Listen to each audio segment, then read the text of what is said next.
በዓለም ዙሪያ ላላችሁ ዛሬ የምስራች መልእክት አለኝ። ከእግዚአብሔር በተቀበልኩት ራእይና ድምጽ መሰረት ላለፉት 10 ዙሮች መካንነትንና ጭንገፋን በመስበር እግዚአብሔር ቤተፋጌ ዓለም አቀፍ ቤተክርስቲያንን አስነስቷታል።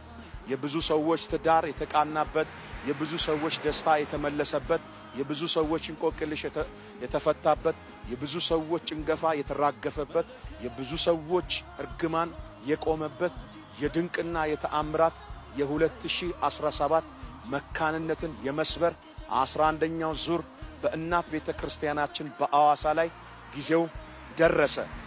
ያነቡት እንባቸው የሚታበሱበት፣ ያዘኑት የሚደሰቱበት፣ የወደቁት የሚነሱበት፣ የተሰበሩት የሚጠገኑበት የጉብኝት ሰዓት ደረሰ። በመላው ዓለም የምትገኙ የሀገሬ ልጆች ኢትዮጵያውያንና ኤርትራውያን፣ በመላው ዓለም የምትገኙ የአባቴ ብሩካኖች እግዚአብሔር ድምጽና ምሪት በተቀበልኩበት በዚህ ራእይ ላይ እግዚአብሔር እጅግ እልፍ የሆኑ ተአምራቶችን እያደረገ 3 መንታ 2 መንታ ወንድና ሴት እየወለዱ ደዚሁ ማህፀናቸው ተቆርጦ የወጣ ልጅ ታቅፎ እየመጡ ይያው ምስክሮች ሆነን አይተናል።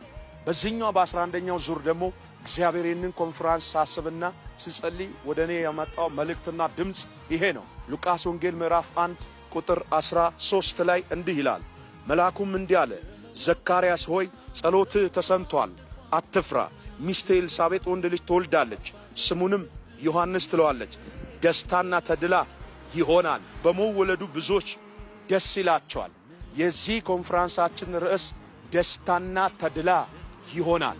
በቤታችሁ ላይ፣ በትዳራችሁ ላይ፣ በምትኖሩበት ምድር ላይ በዚህ በ11ኛው ሰኔ 28 እና 29 መካንነት የሚሰበርበት፣ ጭንገፋ የሚቀበርበት፣ የብዙ ሰዎች ታሪክ የሚቀየርበት፣ እግዚአብሔር ፊቱን የሚያበራልን ጊዜው ሰዓቱ ደርሷል።